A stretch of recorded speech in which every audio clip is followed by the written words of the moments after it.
like this, eh? I go tell una the reason why we still remain obedient. I go tell una the reason why we still dey follow Peter Obi. I beg, if you dey for this platform, you know they support Peter Obi. No verse, so as adults, everybody allowed to follow their mind, okay? People will be say that they fight for people we know they follow Peter Obi. We could not do like that. Everybody get right to follow who they won't follow. We know they fight. We still remain brothers, and we still remain friends, and we still remain family, okay? So now waiting be. Now, not be everything when I see somebody they do, when I won't go do. Delta State people we dey for Delta State. When it be said there be Atiku followers, because they see say all states they come out they do 1 million followers for Peter Obi. 9 people when it dey for Delta State we be say they see they support Atiku. They can't see come I can't talk say they won't do 1 million match. My people, I go allow na make una watch that video where people when it dey for Delta State we they support Atiku. The 1 million match we they do for her. I beg make una take compare other states we be say that they do 1 million match for Peter Obi. That one number 1. I won't make it clear. Then number 2, now 2 video there here. Make una come see the interview we be say that they grant Peter Obi and the words of wisdom we be say Peter Obi they use. Now make us still remain obedient, my people. When I go see where man they talk, you go see how the interview they go. I beg. Obedient for life. Okay, I no go waste on time. I want make una enter now. Make una watch this video by yourself. I beg, if you know say you didn't new to this YouTube channel, you never subscribe. I beg, or you did watch our video before, or you don't go, come back. I appreciate all of una equally. I love you guys. Please just hit that button when it says subscribe for me. And I beg, press the like button and the notification bell. So anytime when I put any program, you will there among the first people you can see. I beg my people, make una see they follow me, they share my video. Okay. Thank you guys and God bless you. And I will see you again for my next video. Bye bye. See them all. They say na Atiku 1 million match. These people don't reach 50. Oh. They don't reach 50 here. Oh. They say na Atiku 1 million match for Delta State. These people don't reach 50. See their DJ, hungry DJ. Presidential candidate of Labour Party Peter Obi is touring the United States ahead of the 2023 presidential election. Nigerians vote on February 25th to choose a new leader. Obi, a former state governor, is running against the former Vice President Atiku Abubakar from the main opposition People's Democratic Party and Nigeria's current Vice President Yemi Osinbajo from the ruling All People's Congress. VOA correspondent and host of Straight Talk Africa, Hedy Adams, caught up with Obi via Skype and asked him how he is countering the APC and the PDP, which are more established parties with veteran candidates. We have moved from the once promising developing country to one now that is in a mess. We now have the highest number of people living in poverty in the world as a nation. We now have the highest out of school children in the world. We now have the highest infant mortality, even higher than India, that is 1.4 billion.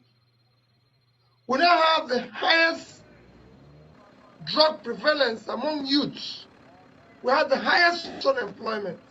It is the 2 parties you mentioned that brought us here. So election 2023 will not be about tribe. It will not be about religion. It will not be about entitlement. It will not be about connection or any form of those primordial biases. It will be about the character Nigerians can trust.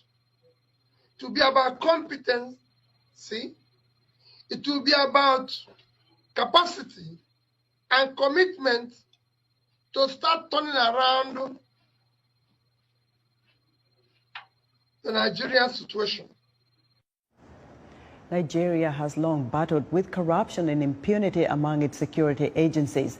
This has hampered the country's ability to effectively crack down on insurgent groups like Boko Haram. Obi told VOA the best way to fight corruption among Nigeria's security agencies is to hold the country's top leadership accountable. It's not only within the security agencies. It's all over the place. So you have to tackle it simultaneously. If the leadership, the politicians are not corrupt, the security agencies won't be. So what we need is to start the process of cleaning up the entire system of corruption. And that said, cleaning up or reversing the corruption, again, can be dealt with decisively if the leader is not himself corrupt, members of his family and those around him are not. You reduce it by 70%.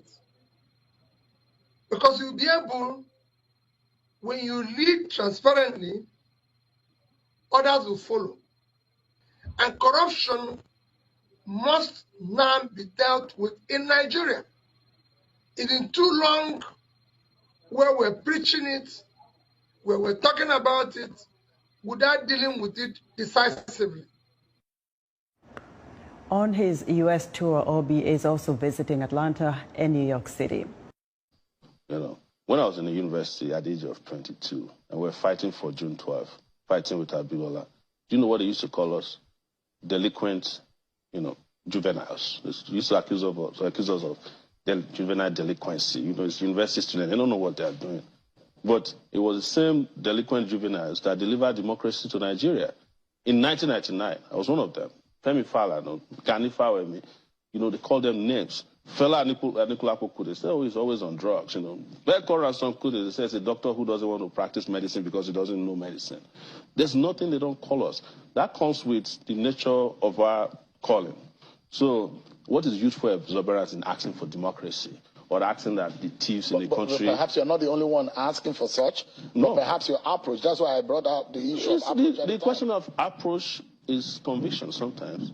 It's the question of how quick and how fast you want to liberate yourself. Let me take you up on your social media engagement. Yeah. You seem to be all out against supporters of Peter Obi. No. The obedience. No. I mean, and your comments on social media as being regarded as harsh against the obedient movement. Why so? No, that's not true. The only time I've spoken about them is when I realized that they were harassing people, and as a person who believes in human rights, I just said to them, you don't have to tell people who to support and who not to support. And this idea of trolling and harassing people might get people killed. And one of my first intervention that is considered harsh was even in support of Reno Mockery, somebody who has done everything in this world to lie against me. But, when it comes to his fundamental rights and he has a 1-year-old daughter who he said was genuinely threatened, I came in and said, this is wrong. You shouldn't be threatening a 1-year-old girl. And nobody should be threatened because... So you don't see Peter Obi as a threat? No. Why would I see Peter Obi? Peter Obi is part of the old system that I've always fought. I understand where he's coming from. This is 1999 repeated. Nigeria wants to change. Some young people are genuinely interested in change, different direction, and then they are presented with somebody who works for the establishment, somebody who has been in PDP, ABGA, come back to PDP, Labour Party. It's not new to a rotten system. Somebody who was 8 years as governor of a state.